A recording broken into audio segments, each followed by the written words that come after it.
Smith Show starts right now.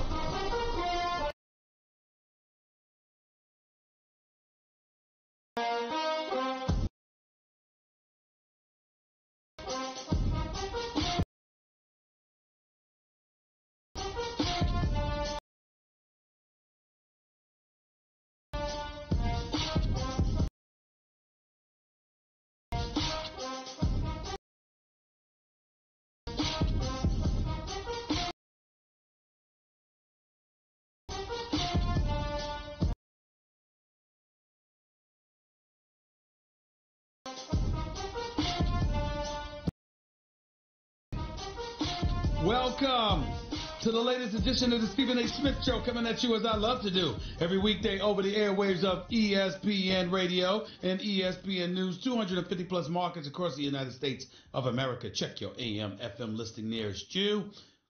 Also ESPN Radio on Sirius XM Channel 80.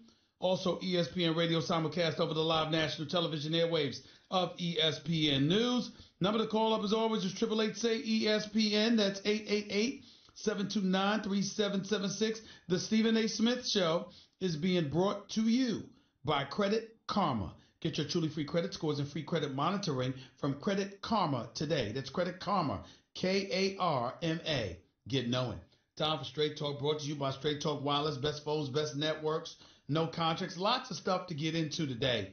Particularly with the NFL announcing that Kareem Hunt, running back, formerly of the Kansas City Chiefs, now with the Cleveland Browns, has been suspended for 8 years based on the domestic violence violation of the NFL's conduct policy, to be more specific, when he was caught on video kicking a woman. 8 games is the game that he suffered from. 8-game suspension. All right, so I just wanted to make sure I pointed that out. I'll get into that in just a little bit. But the first order of business is a story on the Bleacher Report by a contemporary, Rick Bucher. Rick Bucher has been covering the NBA for many, many years. Very, very well connected. Really good guy. He wrote an article for the Bleacher Report basically saying a couple of things that has rocked the NBA world to some degree. First, that Jeannie Buss was contemplating trading LeBron James. Ladies and gentlemen, let me say this. You can be a great reporter, phenomenal at what you do, incredibly well connected, and somebody could say that you've got something wrong. It's happened to me. It's happened to me before. It's going to happen to me again. On this rare occasion, I say the same thing about Rick Bucher, casting no aspersions on him whatsoever, but I don't believe that. They talk about when Anthony Davis, rumors about Anthony Davis propped up and whether or not he was going to become a Laker, and some of the things that Rich Paul, the agent for Clutch Sports, who represents LeBron James, even though in a lot of people's eyes LeBron James is Clutch Sports, etc., all of that stuff went on. And apparently for some odd reason, and I don't have the story in front of me, I'm waiting until I get that, Jeannie Buss was a bit perturbed by the whole process. I don't believe for 1 second that Jeannie Buss, who I've communicated with for years, who I know, by the way, I just spoke to last week while I was in L.A., I don't think for 1 second that Jeannie Buss contemplated trading LeBron James. Now, I do know that Rich Paul, and in the interest of full disclosure, I like Rich Paul. But that doesn't mean anything, ladies and gentlemen, because I like Rich Paul. I like the Goodwin brothers. I love my brother Bill Duffy. I like Jeff Wexler. I like Donatello. I've been a fan of David Falk for years. I know he might find that hard to believe, but it's the absolute truth. I think David Falk was a phenomenal agent. He used to represent Michael Jordan, Patrick Ewing, Alonzo Mourning, Dikembe Mutombo, and all those boys. Represented Allen Iverson in the first part of his career. Very, very well connected to Georgetown. Represented John Thompson. I love David Falk. Fantastic agent. It's a whole bunch of these guys in the business. Aaron amidst at CAA. I like him. So a whole bunch of agents out there that are far beyond just credible. Far beyond that. So the fact that I like Rich Paul doesn't mean a damn thing. I do, because I think that he's growing and growing and getting better and better in this business. And the clientele that he's recruited is undeniable. Ben Simmons, John Wall, recently acquired Draymond Green, LeBron James he's had, J.R. Smith, Tristan Thompson he's had. The list goes on and on. Kentavious Caldwell-Pope, he's got him. You got a whole bunch of guys out there. And the clientele appears to be growing. But when I hear that Jeannie Buss was fed up with somebody, I'm thinking it was Rich Paul, not LeBron James.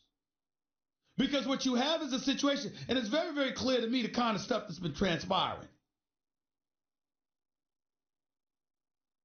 If you're Jeannie Buss, how the hell are you going to be fed up with LeBron James? You haven't made the playoffs in 5 years. Your franchise had regressed to a virtual joke. LeBron James brings his talents to L.A. At the time, he's the greatest player in the world. And the potential recruiting avenues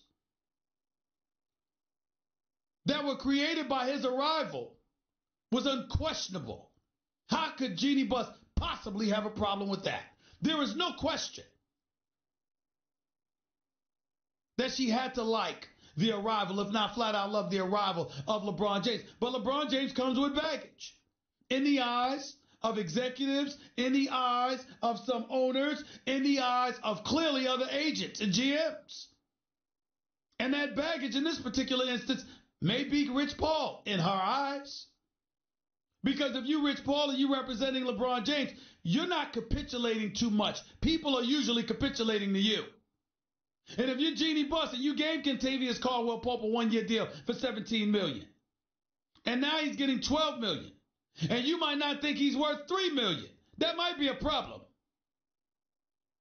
If Anthony Davis is out there publicly saying, I want out of New Orleans, and his agent is letting everybody know he wants to be in L.A., but the Pelicans and their ownership, who are contemporaries of Jeannie Buss, are offended by how things are handled, and their eye is not only aimed in the direction of Rich Paul, but also Jeannie Buss, that's something that might agitate her.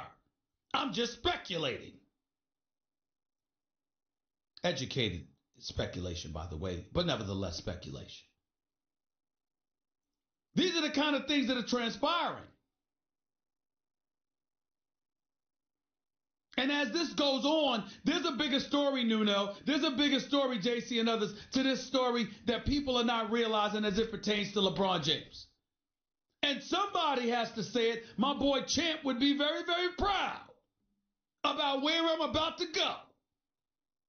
He'd be very proud. I'm not going to go as far as to say something as idiotic and ridiculous as in trade LeBron James like he's some scrub. In his sleep, the man averages 27 a game. LeBron James unquestionably is one of the greatest players on the planet. Before he got injured Christmas Day, we were still calling him the greatest player on the planet. He's a 4-time league MVP. He's a 3-time NBA champion. He's made 9 trips to the NBA Finals. And guess what, ladies and gentlemen? Think about his draft class. Let's go over the first 5 picks, Nuno. Number 2 was Darko Milicic from the Detroit Pistons. Joe Dumars is still excoriated for that, even though he went to 2 NBA Finals after that. Didn't want to draft Carmelo Anthony because he had Tayshaun Prince with Rasheed Wallace, with Bennett Wallace, with Rip Hamilton, with Chauncey Billups and those boys. Didn't need Carmelo. I still would have taken him, but Joe Dumars didn't do that. So Darko Milicic, what has he done in his career? We don't need to go there. Number 3, Carmelo Anthony. In the draft, LeBron was number 1, Darko Milicic was number 2, Carmelo Anthony was number 3. Carmelo Anthony won the national championship for Syracuse and Jim Boeheim as a freshman. Went to the pros. Has not been to a championship round since. Unless you're counting the Olympics. In the NBA, Carmelo Anthony has been to 1 conference finals. He's never made an NBA Finals. And he's been bounced out in the first round about 8 or 9 times. Meanwhile, LeBron James is going to 9 NBA Finals. Chris Bosh, the number 4 overall pick. Chris Bosh has been to 4 NBA Finals in his career, has won 2 championships. All 4 of those appearances and both of those championships was with LeBron James as his teammate. D. Wade is a 3-time champion, an NBA Finals MVP. We can't cast any aspersions on him because before LeBron James arrived in South Beach, D. Wade had made South Beach Wade County because this brother was a perennial all-star, a superstar in this league, an NBA champion who won an NBA Finals MVP award before LeBron James ever arrived. A matter of fact, LeBron James learned how to win because of D. Wade, in part. But nevertheless, the 5 trips to the NBA Finals and the 3 championships, 4 of those trips were with LeBron James as his teammate, and 2 of those championships were with LeBron James as his teammate.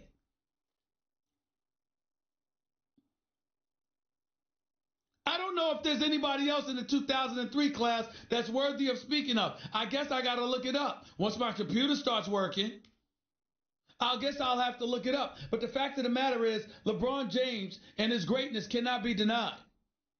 LeBron James and what he's accomplished cannot be denied. But you want me to tell you what can be denied, Nuno? You want me to tell you what can be denied, JC? Your apparent fixation to not only empower yourself, but others around you in NBA circles. That's what owners and executives are having a problem with. That is what is making LeBron James become that irritant. Because even when it's not him, he's going to get blamed for it. If you've got the shop or you're doing post-game interviews and you're reminding the world about how you're your own man and you can do what you want and you can't be controlled because you've already generated in excess of $1 billion for yourself and you've gone Hollywood and you're executive producing shows and creating content and doing things of that nature and you have an aspiration to do other things in media. Guess what, LeBron James? For the most part, he's right. He can do what the hell he wants. But somehow, some way, if you know anything about corporate America, if you know anything about billionaire boys clubs, if you know anything about the power structure that exists in this nation, and how you got cats that made money a different way, who look at you as labor, who look at you as players, and you are out there bloviating about how you can do what you want, when you want, how you want. Any opportunity that they get to humble you, they're going to take advantage of it. You think people ain't smiling at LeBron James on the verge of missing the playoffs for the first time in 14 years? He's been to 13 straight playoff appearances. They're having a ball with it. You think they're not laughing at LeBron James missing the final? Never mind the ratings. Never mind how the ratings are going to suffer. Never mind how the ratings have been suffering since LeBron James took his talents from Lake Erie to Southern California. Because he plays later in the evening and the games come on later. And as a result, you don't get those earlier ratings you were getting from LeBron James as a lead-in to those West Coast games. And it has affected ratings. You think they care about that? No, they don't care about that. They don't care about that because in reality, at the end of the day, although there should be an incredible level of appreciation for the greatness that LeBron James has put on display, it doesn't come without its critics. It doesn't come without its negativity. It doesn't come without people who are determined to take you down. Enter Rich Paul into the equation. Let's call this what it is. Ladies and gentlemen, there are people out there that believe the only reason why Rich Paul even matters is because of LeBron James. They think he would be just some kid selling T-shirts out of his trunk if it wasn't for LeBron James. That's how they feel about him, some of them. I keep this in mind for you. They don't say those kind of things about Maverick Carter. But they do say those things about Rich Paul. The difference between Rich Paul and Maverick Carter is Maverick Carter, management, businessman, etc., etc. Rich Paul's an agent. Not to say that agents are not those things, but agents have to be bad guys. And agents create more enemies than folks that are sitting in Maverick Carter's position. So as a result, you're going to have people hating on Rich Paul. So they're going to bring up the fact that he tried to force the trade of Anthony Davis to L.A. They're going to bring stuff like that up. They're going to remind them about how you hoodwinked folks and you used your cachet and leverage with LeBron James to get Tristan Thompson and J.R. Smith paid. They're going to say those kind of things about you.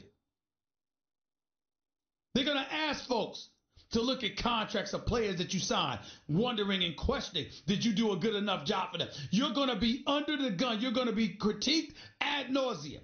That is the life of Chris Paul today as we know it. But let me give y'all a little secret. It also happens to be a reason why you have some of these guys gravitate to him. Because they recognize the level of vitriol aimed in his direction. And they're offended by it. They're offended by it.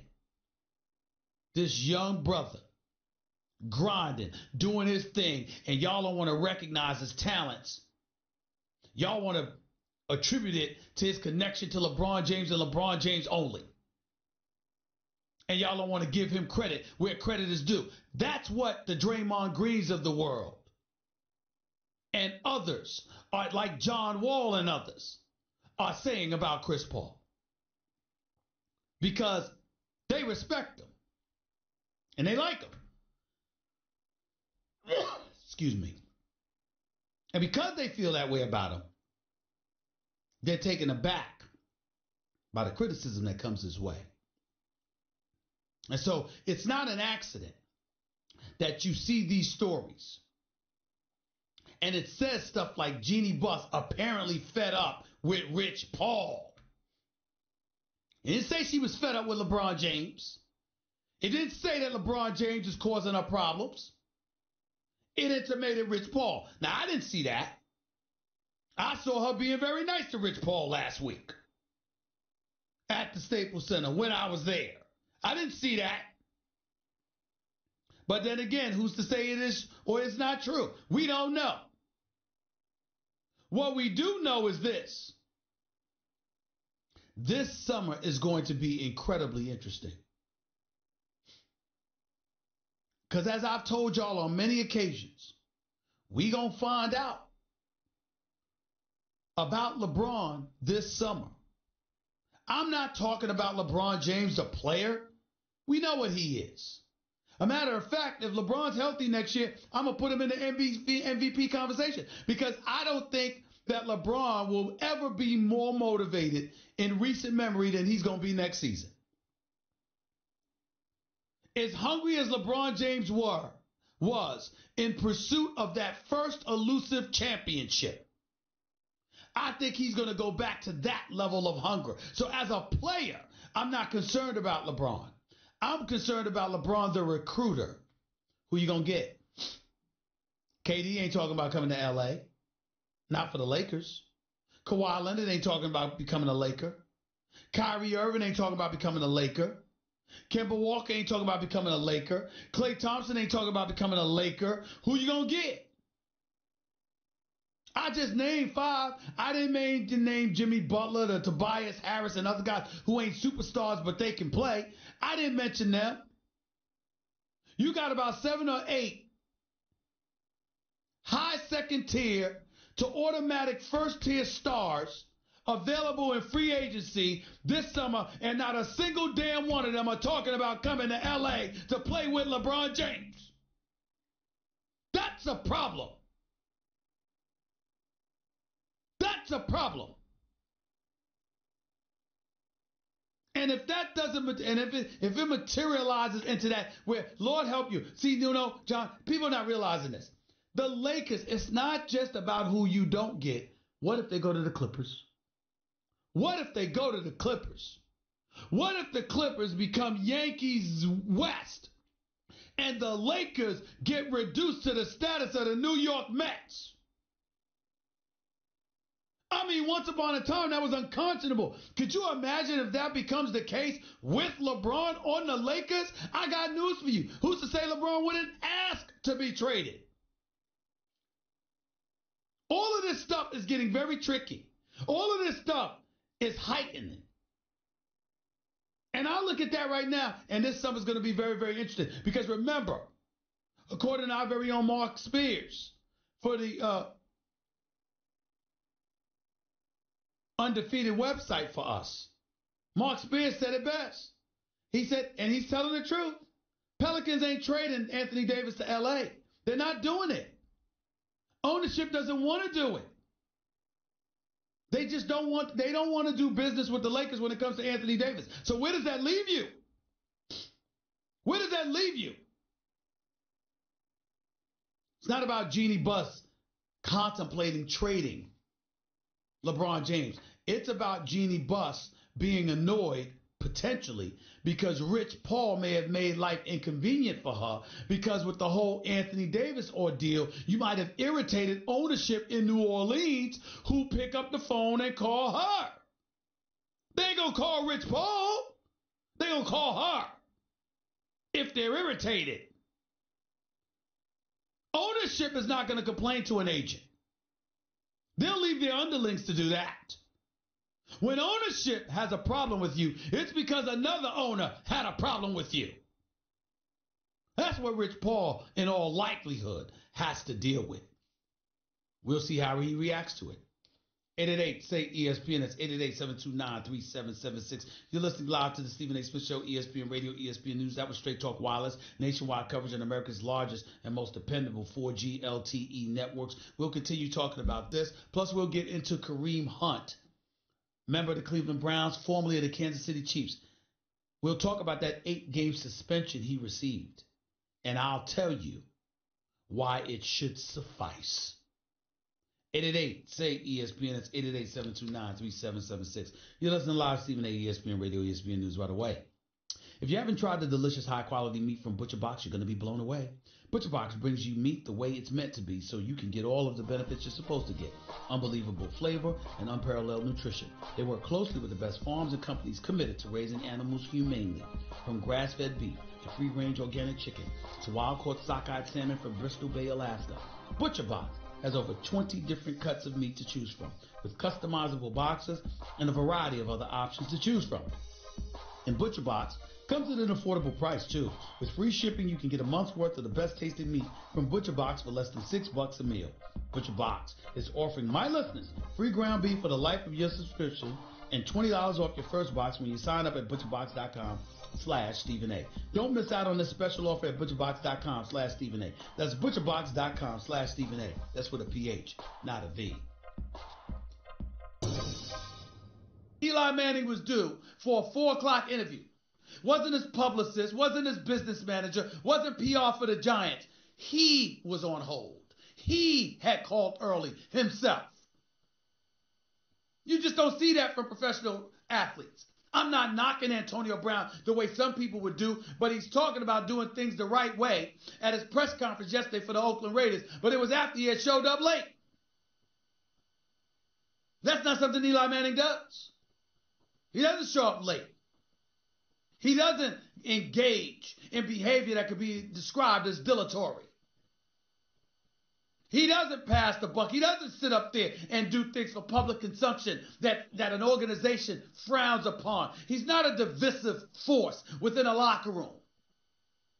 Everything about Eli Manning personifies class, as in first class, in front of the cameras, but behind the scenes, with permission to speak candidly and openly. What do you think he said to Tish and Mara about Odell Beckham Jr.? What do you think he said to Gettleman about Odell Beckham Jr.? What do you think Shermer, without Eli Manning's adage, advice, counsel, or whatever, what do you think Shermer had to say about Odell Beckham Jr.? We saw how he felt about Odell Beckham Jr. by virtue of how he raved about Saquon Barkley. This is the reality. This is the truth. And so when I look at it from that perspective, I'm like, that's why Odell Beckham Jr. is gone. Odell Beckham Jr. is gone because of a 37-year-old quarterback whose life would be easier without him, at least off the field, or at least on the sidelines. And we can slice it any way we want to.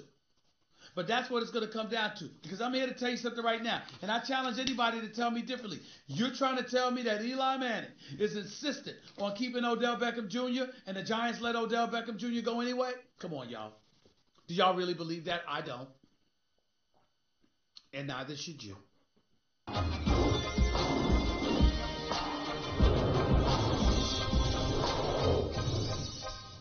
Progressive Insurance. Guests on the Stephen A. Smith Show appear via the Shell Pennzoil Performance Line. And you can always get in touch with the show through the 1-800-Flowers Twitter feed.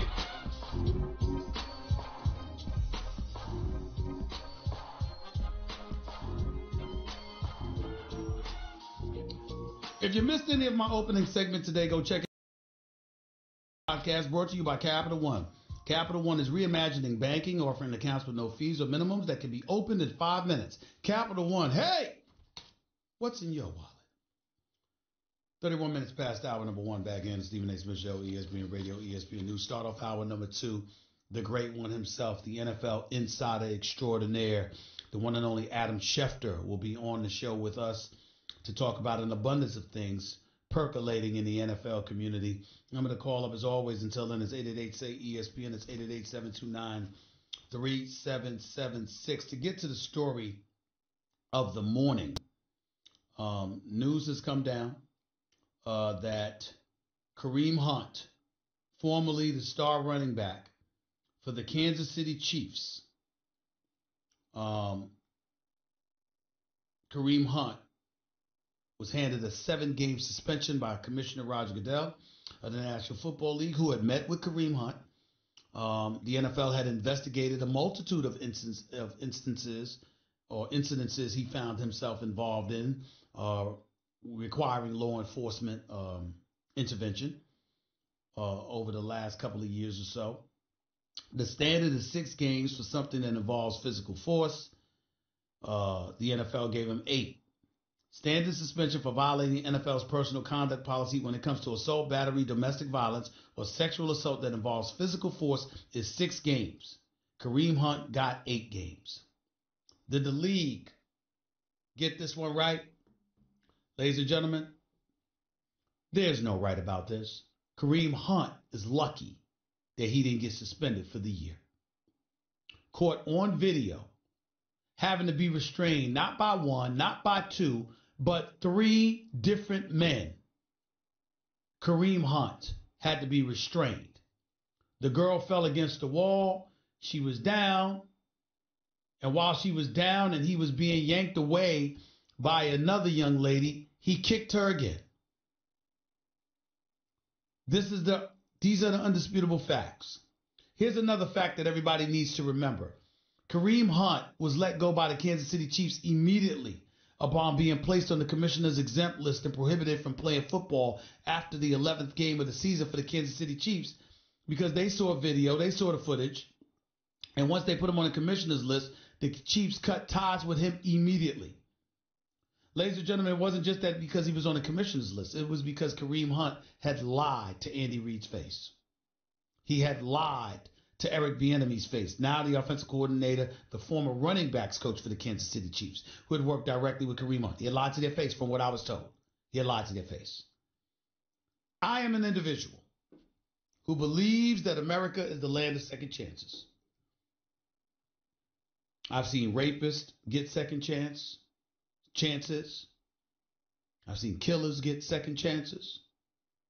I've seen those convicted of vehicular manslaughter and things of that nature get second chances.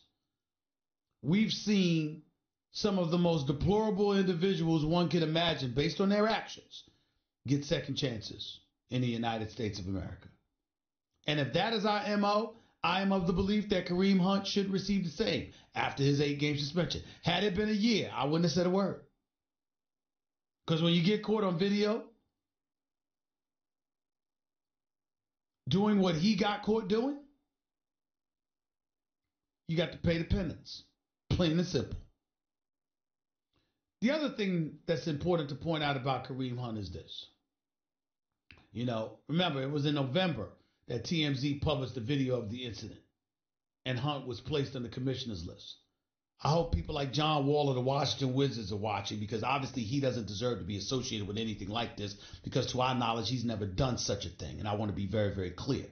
I only bring him up in a very facetious fashion because you remember, Nuno, when I talked about John Wall being at the Rose Bar 36 hours or so before the season opener after he had come into camp out of shape. You know, you got people in the NBA community mad at me because, oh, he dumped John Wall out about the club. Ladies and gentlemen, I would never do that. First of all, I don't talk about people's private life like that because I have a private life. And oh, by the way, I don't want to be a hypocrite because I'll be damned if I haven't been to the Rose Bar before. Matter of fact, I'm going back. Okay, so let's be very, very clear about that. There's another club that's in D.C. I mean, I'd be there this weekend if I had time.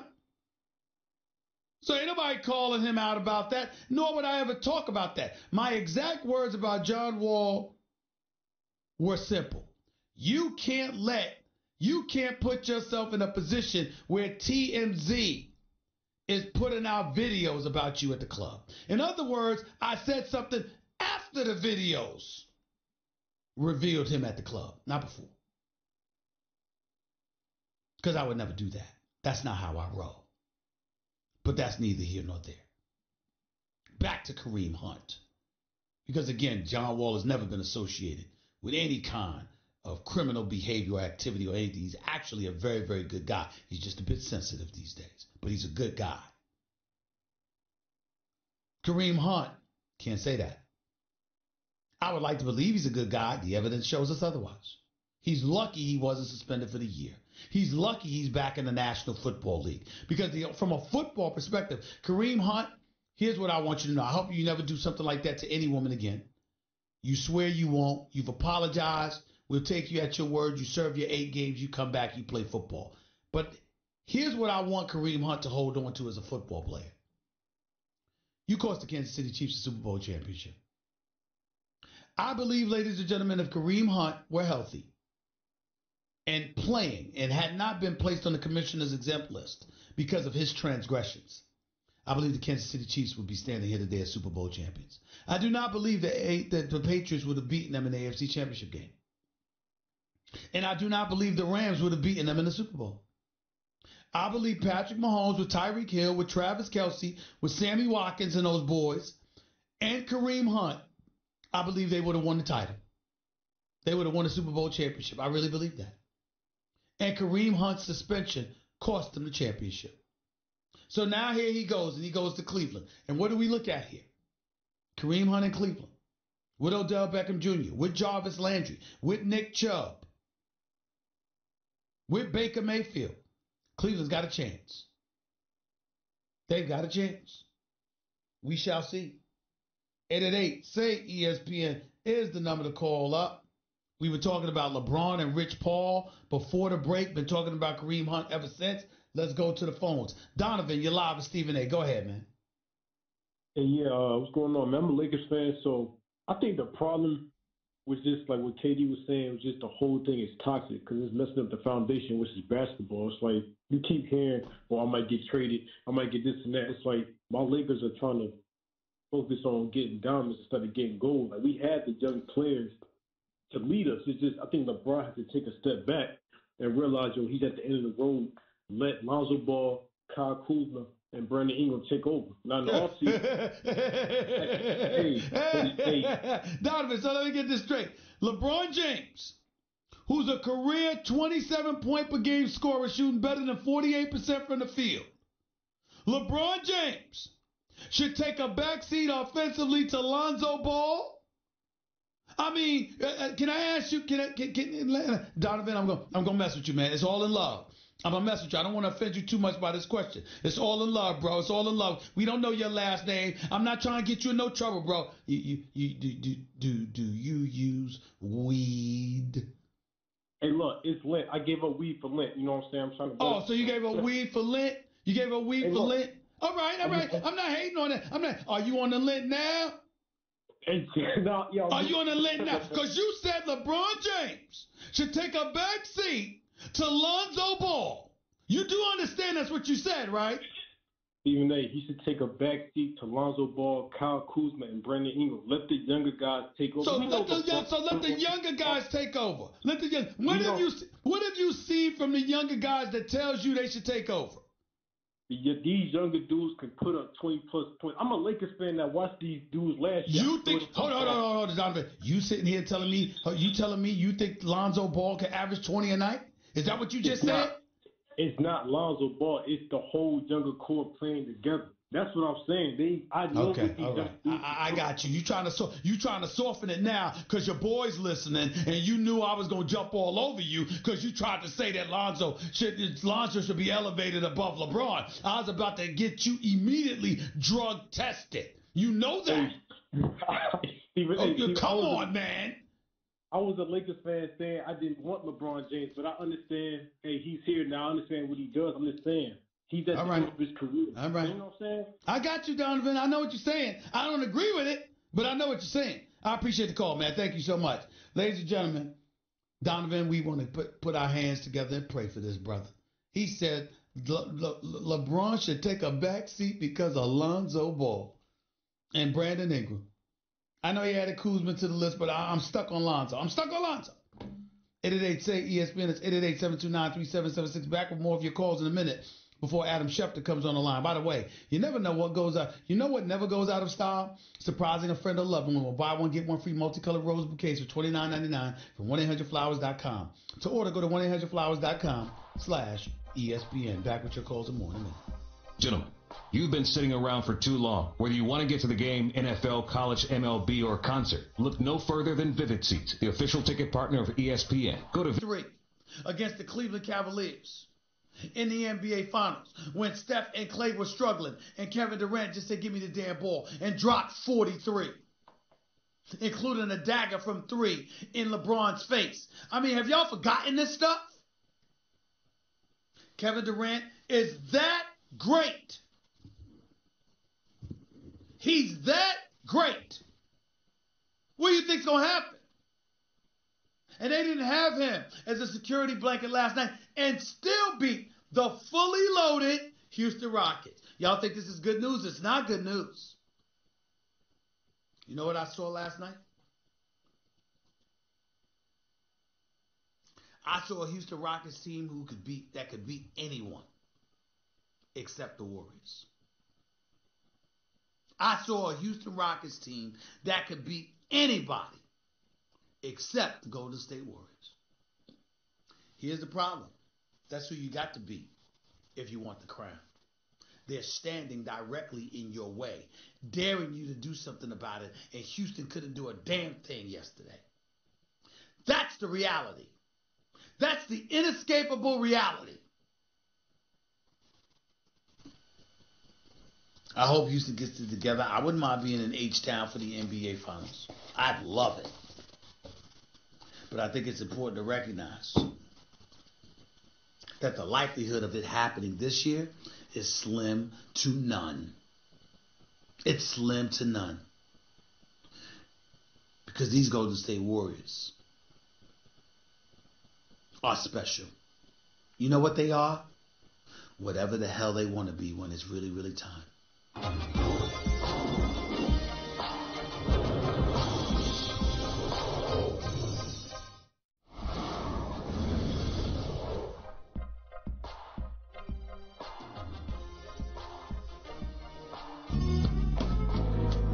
The Stephen A. Smith Show on ESPN Radio is presented by Progressive Insurance. Guests on the Stephen A. Smith Show appear via the Shell Pennzoil Performance Line, and you can always get in touch with the show through the 1-800-Flowers Twitter feed. Welcome back to Stephen A. Smith Show, ESPN Radio, ESPN News. We're coming to you live from Seaport District's South Street Seaport at Pier 17. Brought to you by Chase. Plus, the Stephen A. Smith Show is brought to you by Pennzoil Synthetics, taking synthetic motor oil performance to a whole new level. So make the switch to Pennzoil Synthetics today. Otha, you're live with Stephen A. What's up? How you doing, Stephen? This is me out of Fort Worth. Man, let me ask you a question. Where is Kobe in all this? Where is Kobe in all this? Because all I'm saying is I don't see Magic and Genie riding the ship because unfortunately they strike me as the All right, same let me type stop you of right people. there. Let me stop right there. Kobe just won an Academy Award. You know that, right? Yeah. Kobe ain't got no interest in being in management, basketball operations. I believe not that Jeannie didn't have a relationship with Rob Pelinka, who she's known for years because Rob Pelinka represents Kobe, and Kobe swears by Rob Pelinka, loves Rob Pelinka, and swears by him, thinks that he's a genius basketball-wise. As the GM, he's in that position in some people's eyes because Jeannie wants Kobe to remain a part of the Laker fabric. Kobe means the world to her, and his recommendations matter. And he highly recommended Rob Pelinka, and that's why Rob Pelinka is there. So if you had to answer your question directly about where is Kobe in all of this, Kobe's in the GM's office, aka Rob Pelinka. Because I'm just saying he's the killer instincts in all this. Magic, let's just get this straight. Magic is too friendly. How you gonna go down there? Because you know just as well as I do. After fear comes anger. So when he went down there apologizing for not trading people, now they angry. Okay, I'm Stop right past there. fear now. Stop right there, sir. He never apologized. Magic Johnson went down there and told him, "This is a big boy game. Y'all grown men. This is professional sports. Y'all know how this goes." Now, we ain't trying to trade everybody, but the fact of the matter is, did we talk business and talk about moving some of y'all? Hell yeah, we did. We ain't win the championships yet. You know how this goes. So he didn't apologize. That's not true. But I got to go. I appreciate the call. Thank you so much. Let's go to Bobby. You're live with Stephen A. Go ahead, Bobby. Hey, Stephen A. Go ahead, man. Regarding Zion. Zion Williamson was spectacular last night. Unstoppable. Didn't miss a field goal.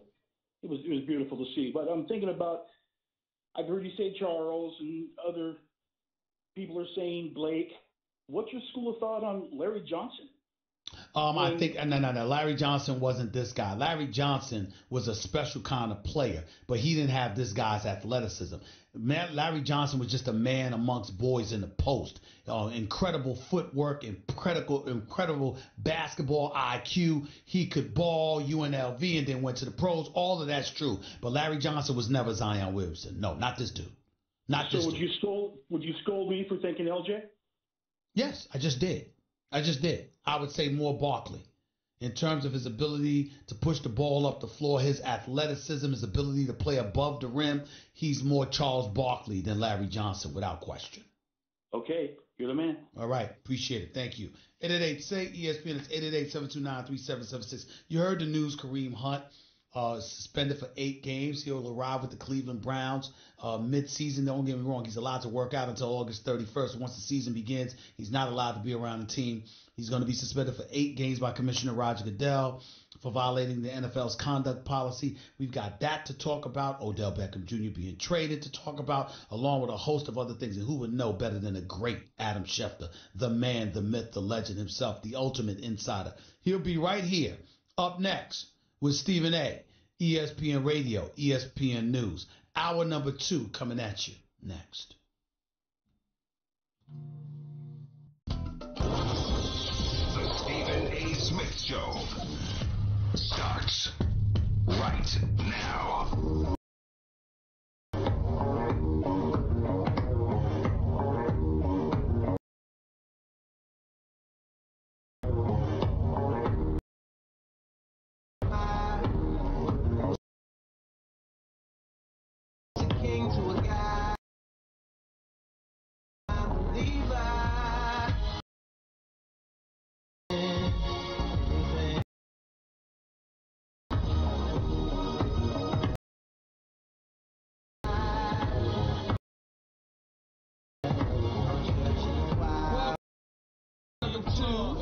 Smith Show, ESPN Radio, ESPN News, here with you for the next hour. Number to call up as always is 888-SAY-ESPN. That's 888-729-3776. The Stephen A. Smith Show is being brought to you by Credit Karma. Get your truly free credit scores and free credit monitoring from Credit Karma today. Credit Karma, K-A-R-M-A. Get knowing. Plus, ESPN Radio is presented by Progressive Insurance. Protecting your small business is a very big deal. Cover what you've worked so hard for. Visit progressivecommercial.com. 888-SAY-ESPN. It's 888-729-3776. Any moment now, we'll be on with the great Adam Schefter, who will come on and talk to us about an abundance of NFL news that has taken place over the last several days or so. So looking forward to having that conversation with him. He'll be on the line with us any minute. But until he arrives, is he there? Because I'm seeing, oh, he's there. We don't have to wait. Adam Schefter is there right now. My man, what's going on? How are you? Stephen, hey, how are you doing, my friend? How are you, buddy? How's everything, man? It's always good to talk to you. And by the way, great feature profile on you by Real Sports at HBO. I watched it. I just want to let you know. Thank you for what it was very humbling. They do a tremendous job, and John Franco and Chapman Downs, the producer, did a great job, and I was flattered and honored to be profiled on a show that I've always watched and always admired. Well, you definitely deserved it. Make no mistake about it. We're talking to Adam Schefter, the great Adam Schefter, right here with Stephen A. ESPN Radio, ESPN News. All right, let's get right to some NFL news. You obviously broke it this morning. Kareem Hunt being suspended for 8 games by Commissioner Roger Goodell. Take us through the process that led up to the 8 games as opposed to 6 games or even 10 games or getting suspended for the season. Why did they come with that, or why did they come to the conclusion of an 8-game suspension? Well, Stephen A., I think that honestly, I had been hearing during the season that it could be 10 to 12 games. And I think what happens here in the course of these discussions is Kareem Hunt went to the league office, sat down with the commissioner. He's been in anger management counseling since the Chiefs released him. He's been in alcohol counseling since the Chiefs released him. He's tried to take the steps that he believed he needed to gain entry back into the league and to have the suspension be as short as possible. And I think in this particular case what happened is, I don't know this. I'm speculating. Being that I kept hearing it's going to be 10 to 12 games, it wouldn't surprise me if during the course of the conversations with Kareem and his legal team, the NFL said, look, we're going to suspend this guy 12 games. And they said, well, we don't think that's fair. We think it should be 4 to 6 games. And they said, well, we don't want to go through this long, drawn-out appeal process and have this be on SportsCenter every single day throughout the spring and summer. What if we come up with a happy medium? NFL's comfortable with 8. Are you comfortable with 8? Yes, we're comfortable with 8. And they come to that so that he doesn't appeal it, which he's not. And everybody just goes on. They turn the page. The NFL announces it on a Friday in the busiest week of the league year when the college basketball is on ESPN round the clock, and everybody just wants to move on from it. It's hard to forget the images of Kareem Hunt pushing and shoving a woman. And you always have to wonder about her and how she's doing, and it will always be a part of his resume and his character. And I think he's tried to grow from that, and you hope that the woman is okay from that. But the league felt like with his cooperation in this case and him not appealing, my guess is that it was going to be longer. And with the lack of appeal, everybody was good on signing off at 8. Did the NFL reach the conclusion that he may have been a bit inebriated? He had been drinking at that particular moment in time when this all happened? I don't know that they reached that conclusion, but I think that it's fair to say, Stephen A., whether it was that night or the other 2 incidents that he was involved in, because keep in mind there were 3 separate incidents that the league looked into, investigated, reviewed documents for, interviewed witnesses. There were 3 incidents over the course of a calendar year that involved Kareem. I think that the league deduced that alcohol played a role in this. How much? I don't know. But it was a part of it. It was a part of it, and that's why he's going through alcohol counseling now. Adam Schefter, one of the reasons why I'm shocked that it was just 8 games is in this regard. If they're doing their investigation, I'm looking at the fact that the Kansas City Chiefs have basically let it be known that they were lied to, that he lied to their face. And I think that at times that those are the kind of things that ultimately count against you when somebody is trying to make a decision on what level of punishment you deserve.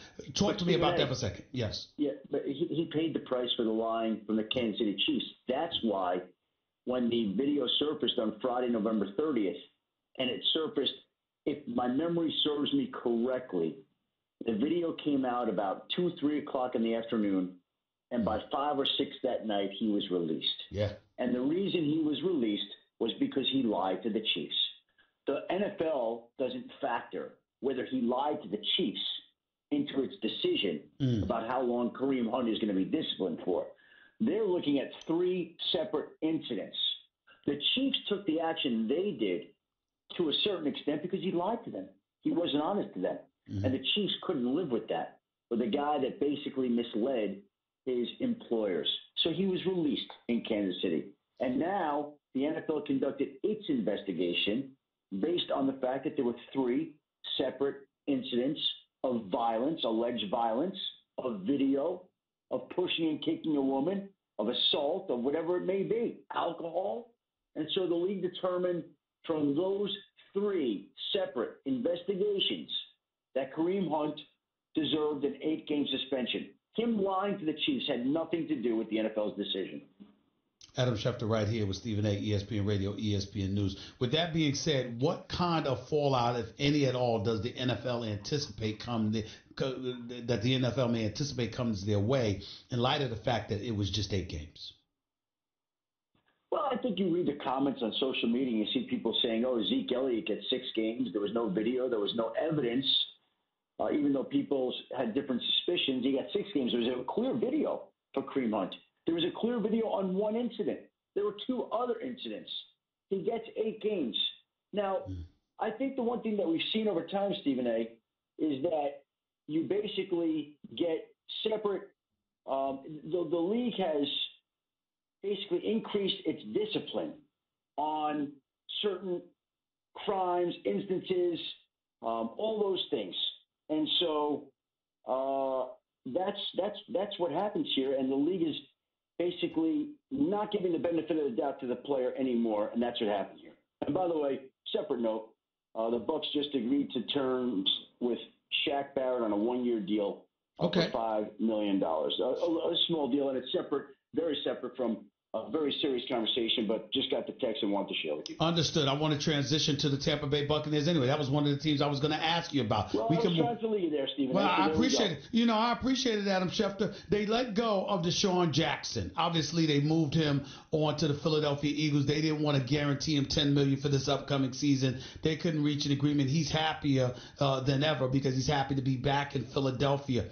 What do you anticipate, or what are they telling you about what they want to do in Tampa? And the reason I ask that question is because people look at them and they're struggling with the fact that Bruce Arians comes on board and places so much faith in Jameis Winston when it was clear they looked better with Ryan Fitzpatrick earlier on in the season. Talk to me about what you're hearing about Tampa and what their mindset is.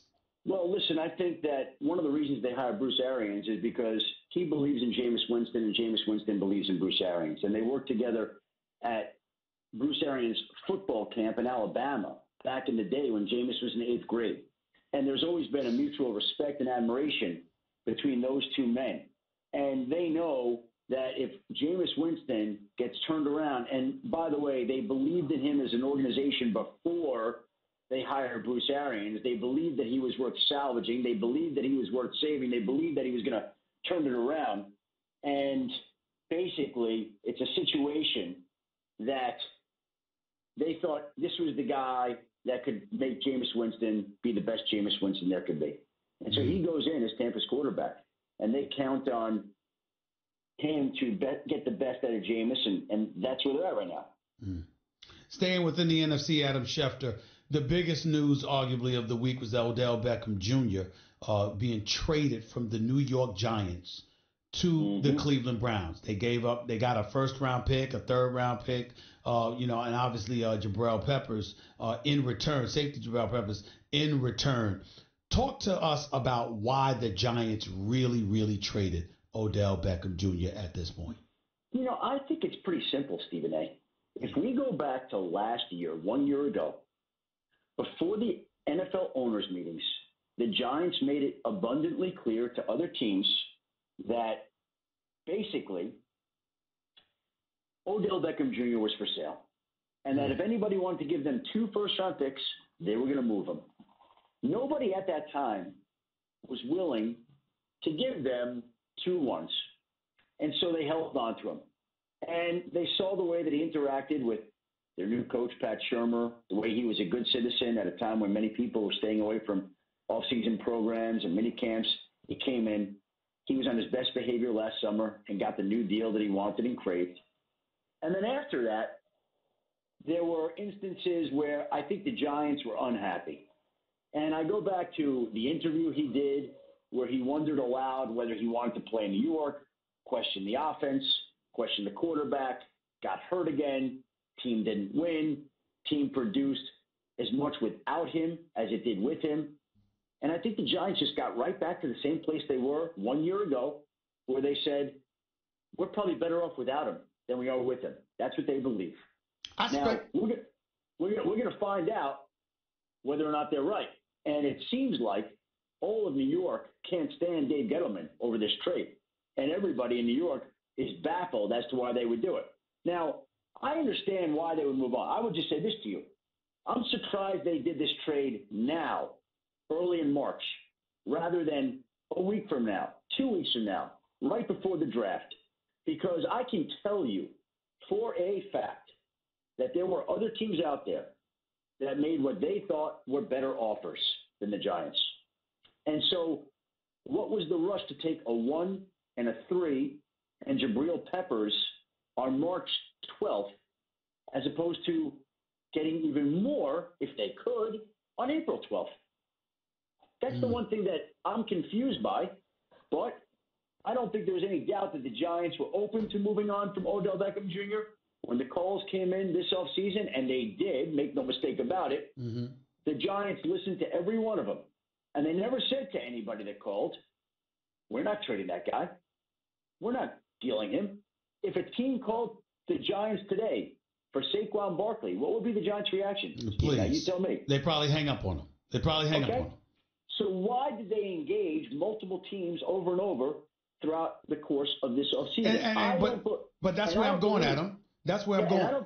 And I don't believe that they initiated those calls ever. I really don't. But there were teams calling them.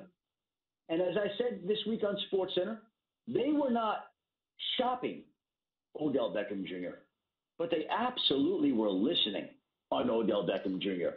And the Cleveland Browns came along, and I think that those conversations started long before this week. And we can even go back to as recently as last week when the two sides agreed to trade Kevin Zeiler for Olivier Vernon. Right.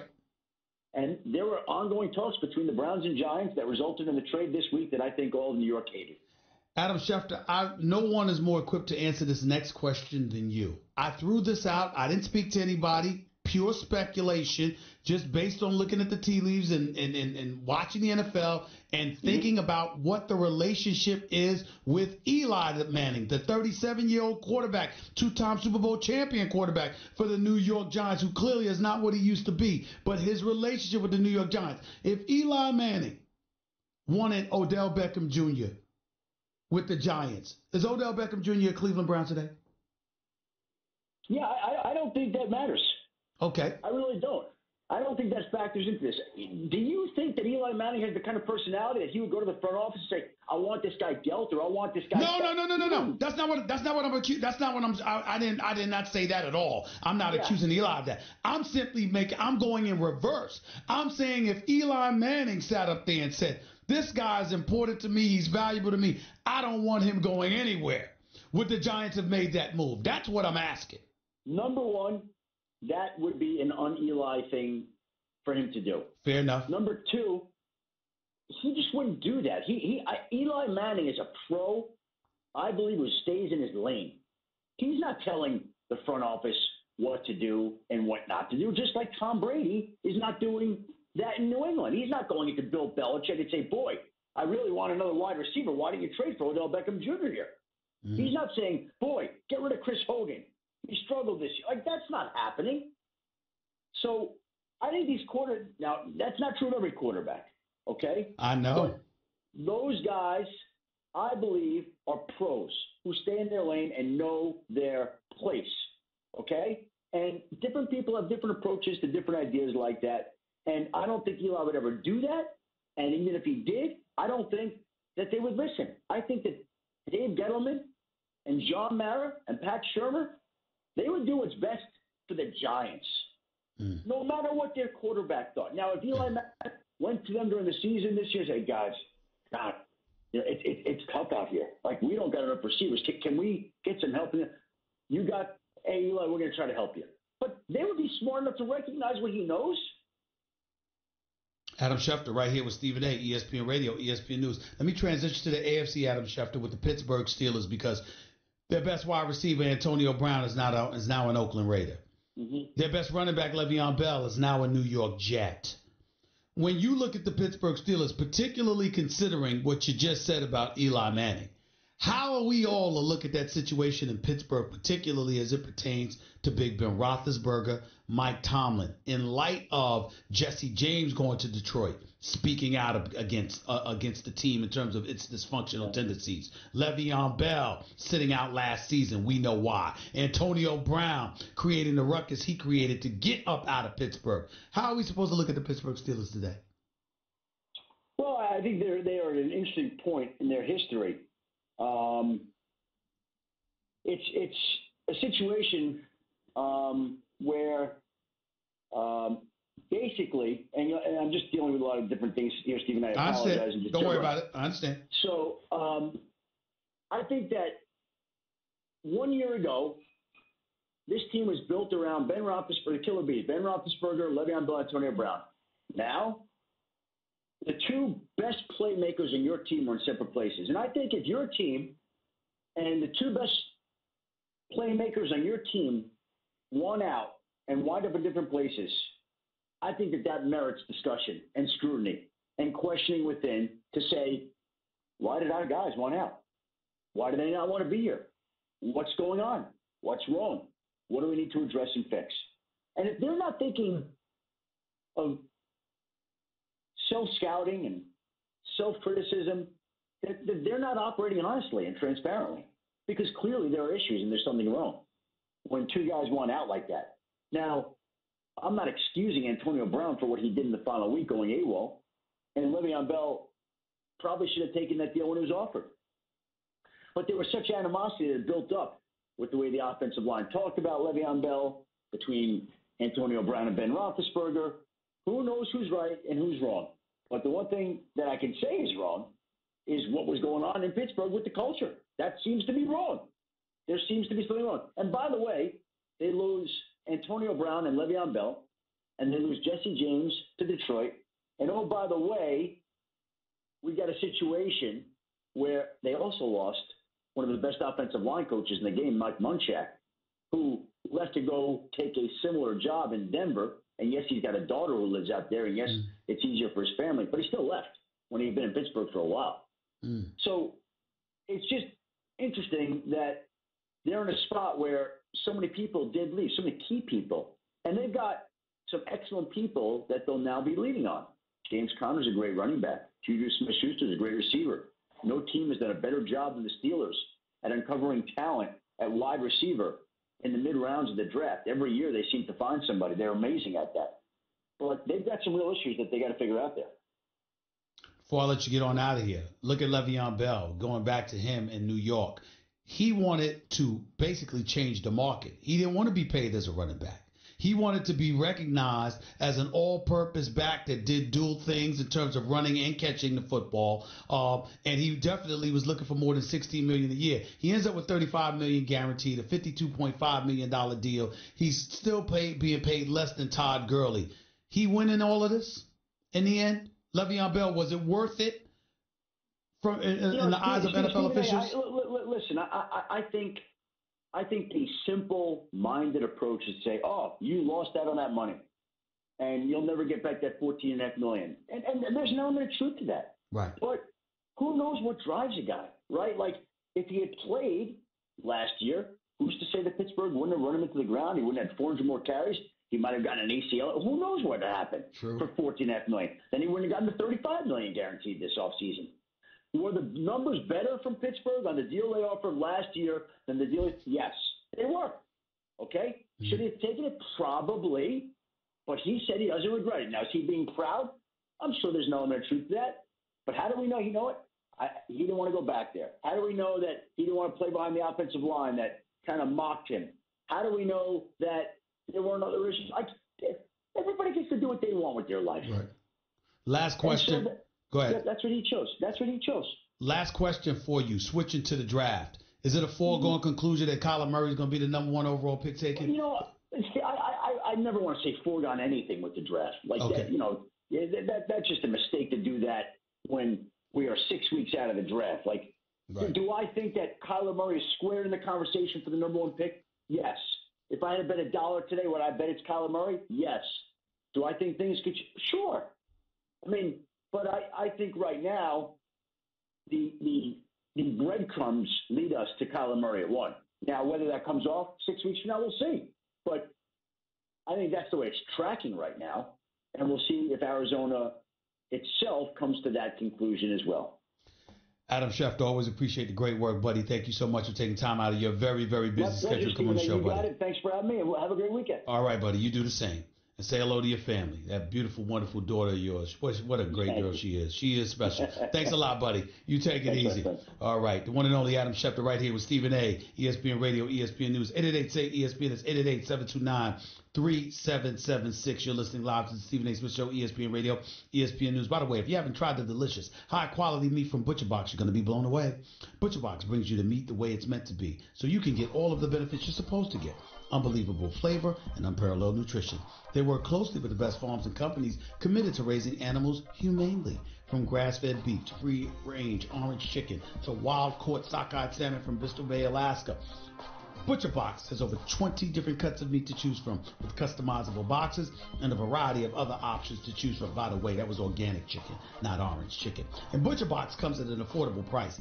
With free shipping, you can get a month's worth of the best tasting meat from Butcher Box for less than $6 a meal. Butcher Box is offering my listeners free ground beef for the life of your subscription and $20 off your first box when you sign up at butcherbox.com/Stephen A. Don't miss out on a special offer at butcherbox.com/Stephen A. That's butcherbox.com/Stephen A. That's with a PH, not a B. Craving even more of Stephen A? Him of all people! For around-the-clock access to the man? I'm Stephen A. You can follow him on Twitter and Instagram.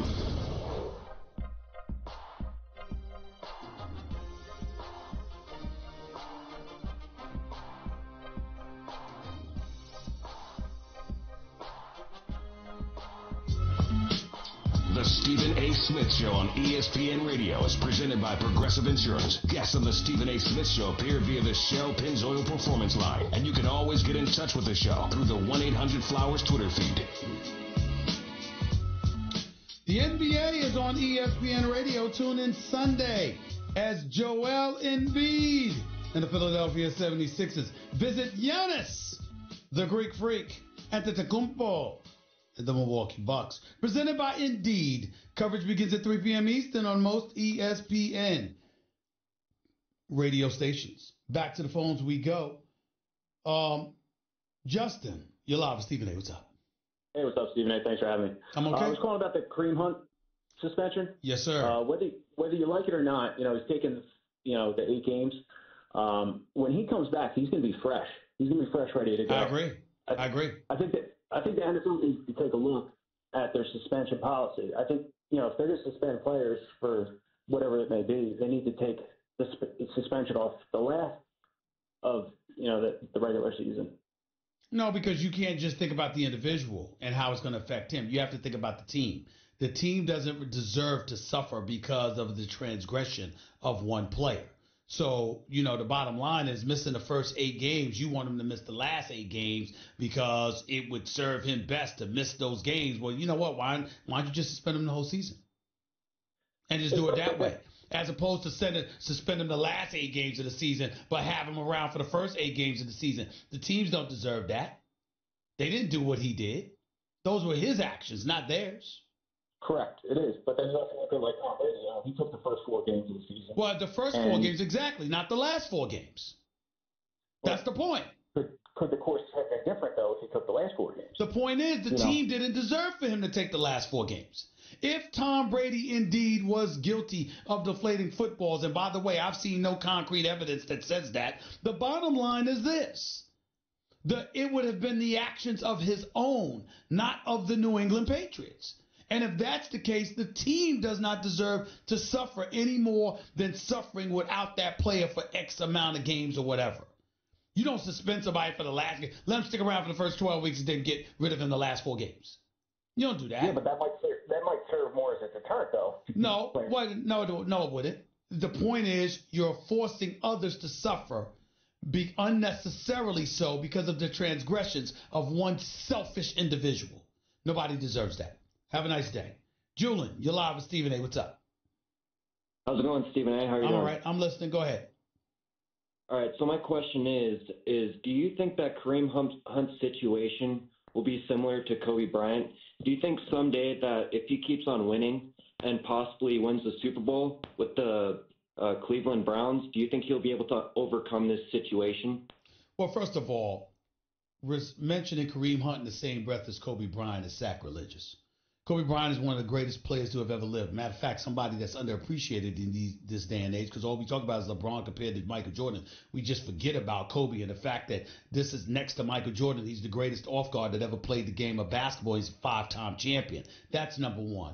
Number two, when we talk about his transgressions or whatever the case may be, remember that Kobe Bryant religiously and continuously and legally proclaimed his innocence. They settled out of court. There was never any guilt attached to Kobe Bryant. There was a settlement out of court that, by the way, didn't involve any jail time whatsoever because he went to trial to fight it because he said it was consensual and he did not harm anybody. Number three, Kareem Hunt is caught on video. There's no video. There's no video with Kobe or most other people. There's video with Ray Rice. There's video with Kareem Hunt. Kareem Hunt is caught on video. You believe something about Kobe. What have you seen? Because the fact of the matter is, there is no evidence about Kobe. It's one person's word against his. And he fought it legally, and ultimately a settlement was reached. But there's no evidence against him. There's evidence against Kareem Hunt to the point where he wouldn't even think about appealing. A matter of fact, there's enough evidence against Kareem Hunt where we're questioning law enforcement officials in Cleveland as to why he was never arrested. Right. Do you think, though, if he wins the Super Bowl with the Cleveland Browns, do you think they'll overshadow this incident with him? Yes, eventually. Yes, eventually. If he played lights out, you would never forget it. But would people move on? Yes, they're going to move on the second he gets back to the field. Appreciate the call. Sean, you're live with Stephen A. What's up? Yes, how you doing, Stephen A? I'm all right. Go ahead. All right. About the Kareem Hunt situation, I was just wondering, the dynamics of that with Odell Beckham and Landry, and then you have a scrambling quarterback. Do you think that they can actually own the AFC and possibly make it to the Super Bowl next year? Well, I just think that the Patriots have to be the favorites until further notice. I think the best thing that you can say about the Cleveland Browns right now is that you expect them to make the playoffs. With the roster that they have, Olivier Vernon, with Myles Jarrett, with Denzel Ward on the defensive side of the ball, with Baker Mayfield having Odell Beckham Jr. and a Jarvis Landry, with Kareem Hunt coming after 8 games and Nick Chubb already there. There is simply no excuse for this Cleveland Browns team, barring injury. There's simply no excuse for them not to make the postseason for the first time since 2002. That much you can say. I think going beyond that, I think it's a bit excessive at this particular moment in time. Let's let them crawl before they walk and make the playoffs first. Okay, and one quick question. I love you. I watch you all the time. You're one of my favorite people always to watch. How about my Redskins? If we just get one more safety and two receivers, a few plug-ins here and there. Will you stop? You just said a few plug-ins here and there. Goodbye, man. Have a nice day. I appreciate the love, but goodbye. You calling about the Redskins? First of all, I wonder about you because you called about the Redskins. We know they're just not there. We know that. Okay? Who's going to be their quarterback? Do you even know? Why don't you call me when that happens? Thank you. Let's go to Raymond. You're live with Stephen A. What's up, Ray? Yes, thank you. Thanks, Stephen A., for taking my call. I'm a first-time caller, so I'm a little nervous. I'm going to try to make it as quick as possible. Go ahead. I've been watching you for years. I'd like to say I read a column about you that you wrote about 20 years ago in a state nearby. I'm in South Jersey, and I knew that you were going to be the man 20 years ago. You've been the man for a long time. But anyway, the NFL issue, I know everybody want to talk about NFL and Kareem Hunt. I want to talk about the NBA real quick. And my main man, KD, he's been my man since he started playing. I think, first of all, he's proved he's the number one player in basketball. But I want to talk about what is making it so difficult for him in free agency. Why it's so difficult? Why it's going to be difficult? Well, the difficulty is about him because he has all the cards. KD can go where he wants. Think about it. Who's going to tell him no? If he says, I want to go to the Clippers, you think Steve Ballmer and Doc Rivers, those boys, going to tell him no? Of course not. If he decides he wants to go to L.A. with the Lakers, you think Magic Johnson's going to tell him no? Of course not. If he decides he wants to come to New York, you think the Knicks are going to tell him no? Hell no. What if he decides to go to Brooklyn? Hell no. What if he decides to stay in Golden State? You think they're going to tell him no because we want to play Klay Thompson. We want to pay Klay Thompson. We don't want to pay you. That's what you think they're going to tell Kevin Durant? No. It's not going to happen. He can go where he wants. So the difficulty is in his own mind because he's so great, second greatest player in the world as far as I'm concerned, that Kevin Durant can go where he wants to go, and he'll have to make that call. Yeah. I want to give you some food for thought, though. I'm gonna just throw it out there. Some food for thought. Hurry up. Go ahead. His agent is Rock Nation, and if he goes anywhere over this area on the East Coast, what do you think he would become the mecca of? As not only just basketball, but as far as his brand. If he wins. Right. Not if he comes and doesn't win. And you have to make sure you understand that everybody's asking the question, can we really win in New York? Can we really win in New York? Can you trust this organization? I like Steve Mills. I like Scott Perry. But they've got some things to prove. And you know what their biggest obstacle is? It's James Dolan. Because he's such a petulant child. Walking around throwing people out of Madison Square Garden because they asked him to sell a team. So thin-skinned. So childish. That's going to get in the way potentially. Put in the Knicks, though, Stephen A. I think he's going to go to the Brooklyn Nets because of the connection that Jay-Z has with him, and because that's possible. That's possible. You're talking. You're not listening. Go ahead. That's possible because again, the Brooklyn Nets with Sean Marks and Atkinson, they're doing a hell of a job. They don't have a star, and they could be going to the playoffs without a star. So imagine if they get a superstar. Imagine if they get two of them because they got cap space for two. Sean Marks and those boys in Brooklyn have been doing a hell of a job. They've been doing a hell of a job. They are the story in basketball in New York. The only thing the New York Knicks have done this year is trade Porzingis and create cap space with it. Nothing else. So let's be very, very clear about that. Go to the Knicks. I think that's out the question. But I do believe that he's torn between staying at Golden State and the Brooklyn Nets. You could be right. I don't think he's going to L.A. I'm going to say it to you one more time. Go ahead. I said we don't know. Right. Do you know? Do you know? Did I not give you every scenario and say we don't know? I mean, what more can you do? No one knows but Kevin Durant. I know he's led the Knicks to believe they got a shot. But Brooklyn think they've got one too. We shall see. Got to bounce.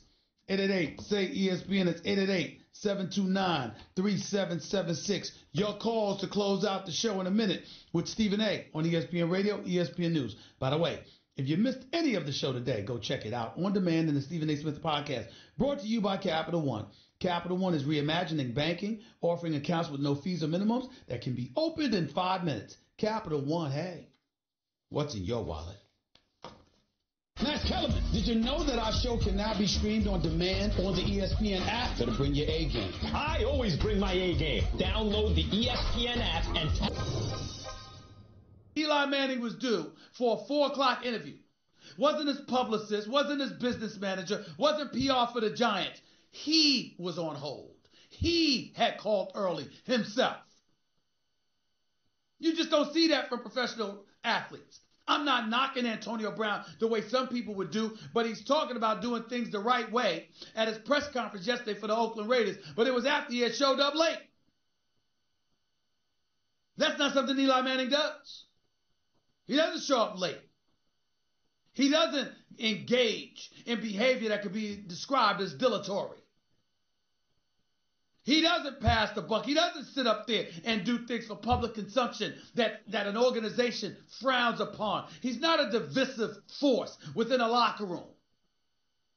Everything about Eli Manning personifies class, as in first class, in front of the cameras, but behind the scenes, with permission to speak candidly and openly. What do you think he said to Tish and Mara about Odell Beckham Jr.? What do you think he said to Gettleman about Odell Beckham Jr.? What do you think Shermer, without Eli Manning's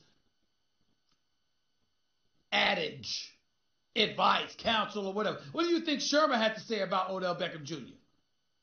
We saw how he felt about Odell Beckham Jr. by virtue of how he raved about Saquon Barkley. This is the reality. This is the truth. And so when I look at it from that perspective, I'm like, that's why Odell Beckham Jr. is gone. Odell Beckham Jr. is gone because of a 37-year-old quarterback whose life would be easier without him, at least off the field, or at least on the sidelines. And we can slice it any way we want to.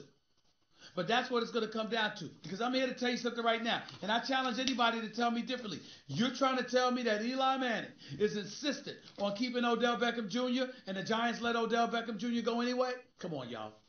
Do y'all really believe that? I don't. And neither should you.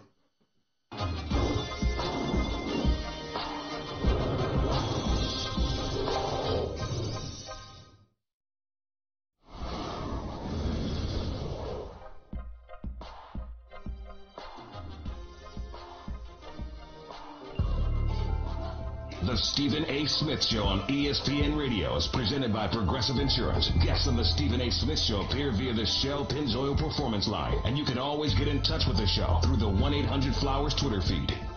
It's almost tournament time. Tune in tonight for the Big 12 semifinals presented by Scotts. Coverage begins at 6:30 p.m. Eastern on ESPN Radio and the ESPN app. Plus, ESPN Radio is presented by Progressive Insurance. Customers who switch to Progressive can save an average of $668. Call or click today and find out if we could save you hundreds on your car insurance. Breaking news, the Miami Dolphins have just traded quarterback Ryan Tannehill to the Tennessee Titans.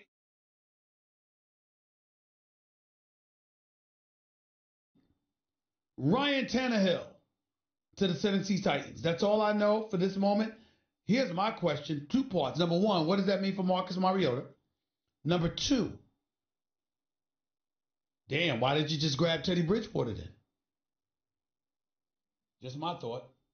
Let's go back to the phones real quick. Anthony, you're live with Stephen A. Go ahead.